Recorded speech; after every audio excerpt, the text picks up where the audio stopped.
LGBT. Subhanallah dia. LGBT itu singkatan apa? Laki-laki gemulai bergaya tomboy, ya.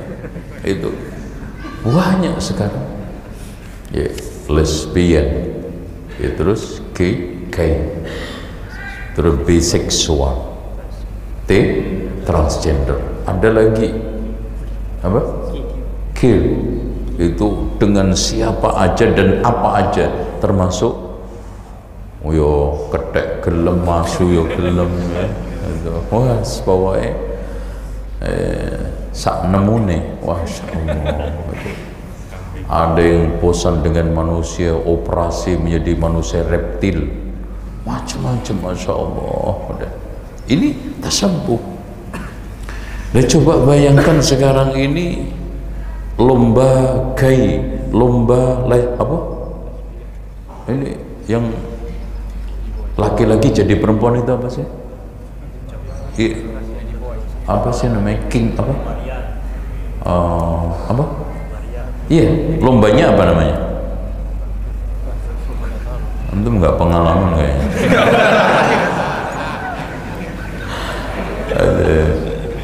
Yang pemenangnya dari Indonesia itu, Pak, coba bayangkan, ya. Alhamdulillah itu. Ini menunjukkan manusia itu sebetulnya rohaninya keropos, hancur, dan tidak mengerti indahnya dan begitu nikmatnya menjadi muslim. Padahal dia sejak kecil Islam. Karena apa? Nggak pernah menahu tentang indahnya Islam, kelezatan Islam, mengamalkan Islam, gitu kan? Terus kemudian ilqa'us syubhat orang supaya sekarang ini murtad seambrek, supaya tertarik dengan kemaksiatan seambrek, supaya terjerat ke dalam LGBT seambrek, syubhat.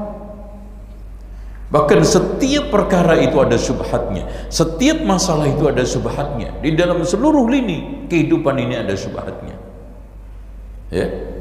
Al-i'timad 'alal aqlil mujarrad, ada di antara mereka yang mengandalkan akalnya. Ada yang sekarang ini bangga dengan kebodohannya. Ada yang sekarang ini diam terhadap kemungkaran.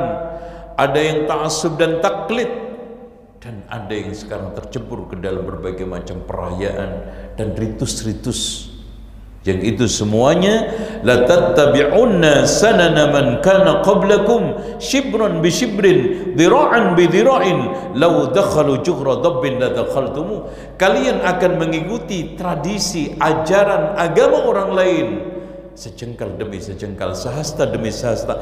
Andaikan mereka itu masuk ke liang hewan seperti biawak, kalian akan mengikutinya. Apakah ada, Pak, ceritanya orang masuk ke liang hewan biawak? Itu tamsil, maksudnya semustahil apapun tradisi, kebiasaan dan ajaran itu dalam pandangan Islam, umat Islam juga mengikuti.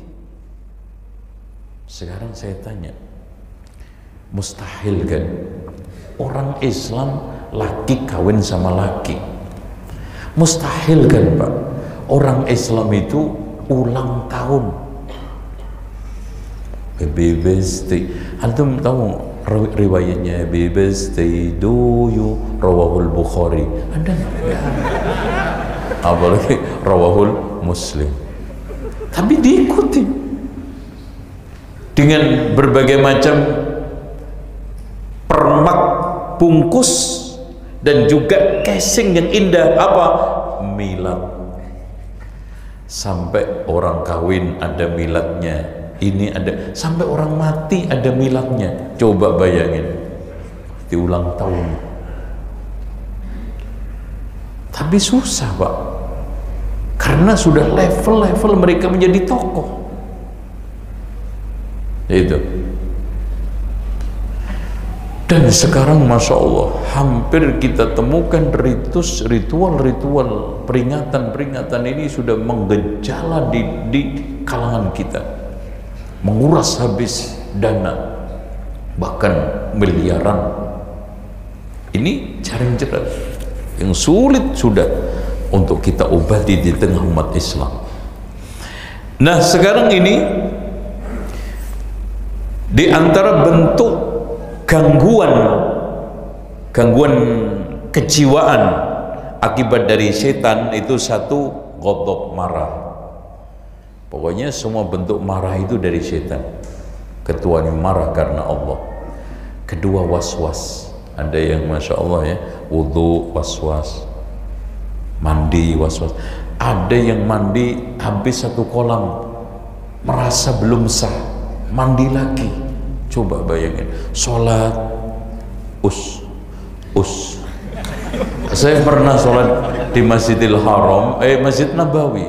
Di samping saya nggak tahu orang Indonesia, Malaysia, nggak tahu ya. Anak udah kadung masuk seluruhan Allahu Akbar, dia di samping saya us. Astagfirullah, kalau anak belum masuk sholat nih, gue tegur itu. Anak udah di sholat, ya Allah, us ngapa? Ini nggak usah us. Maksudnya mau usalli, nanti nggak jadi lagi. Nggak jadi. Ini setan. Ya. Terus takhzil, dihinakan, an-najwa, seperti bentuk gosip, ngerumpi, gitu. Su'udhan, itharatus syukuk, menebarkan keraguan-raguan. Seperti Aisyah aja sekelas istri Rasulullah Pak, ditebar isu miring. Hulum, ya mimpi tidak enak, kesedihan, lupa, semuanya ini bentuk gangguan daripada syaitan. Sekarang karena ini sebentar lagi selesai, sekarang bentuk-bentuk gangguan badan. Nih, satu, as-sor. Ya, biasanya orang itu kalau kena kesurupan syaitan alias jin itu sor, yaitu kesurupan, ngomel dan yang lainnya. Kedua, sihir. Dan sekarang ini hampir di tengah masyarakat Pak, orang pakai jasa dukun itu biasa. Coba bayangkan, sekelas perlombaan internasional aja pakai dukun. Ya, coba bayangkan, kan nggak logis Pak. Nahan hujan, nahan kencing aja nggak bisa dia. Itu aneh, tapi itulah orang Indonesia. Makanya saya salut banget sama Pak Anies ketika ditawari jasa dukun. Kok jadi kampanye? Enggak, ya saya hanya memberi contoh begini. Hujan kita syukuri, terang kita syukuri, harusnya gitu. Kenapa? Karena pemain-pemain pembalap ini sudah biasa main hujan juga siap, main terang juga siap. Masya Allah, itu harusnya. Kadang-kadang memang kalau bermuamalah sama dukun itu Pak, hilang akal sehatnya. Makanya siapa yang ingin lancar datang ke dukun, utek titipin tetangga, lancar insya Allah. Pak, assalamualaikum, nitip utek Pak. Lo mau kemana? Ini mau ke dukun biar lancar. Karena kalau bawa utek pasti nggak lancar, karena nggak ada yang logis. Coba bayangkan pengen sembuh, dibawa ke tengah hutan, disuruh mandi air hangat, suruh nyembelih kambing, semoga kambingnya hilang. Coba katanya penyakitnya dipindah ke kambing, ini semoga logis. Tapi itulah dukun di Indonesia laris ya. Dan sampai di dalam hal apapun itu pakai dukun Mbak, apa aja, nanam dukun, panen dukun, mau pilkades dukun. Subhanallah, kadang-kadang dukun nyampe 25 satu calon, kalau 2 50 berarti. Masya Allah. Iya, pernah ada lurah sudah nyalon 3 kali nggak jadi-jadi, akhirnya terakhir dapat wangsit dari dukun supaya tidur telanjang di atas kuburan 3 malam. Masya Allah, udah gitu nggak jadi, mati lagi. Astagfirullah. Aduh, naas dunia akhirat itu. Dicoba ditipu. Dukun sekarang yang lucu Pak, gagal dagang, jatuh bangkrut, datang ke dukun minta jimat untuk apa? Supaya bisnisnya lancar, rezekinya lancar. Lah dukun itu praktek juga nyari duit.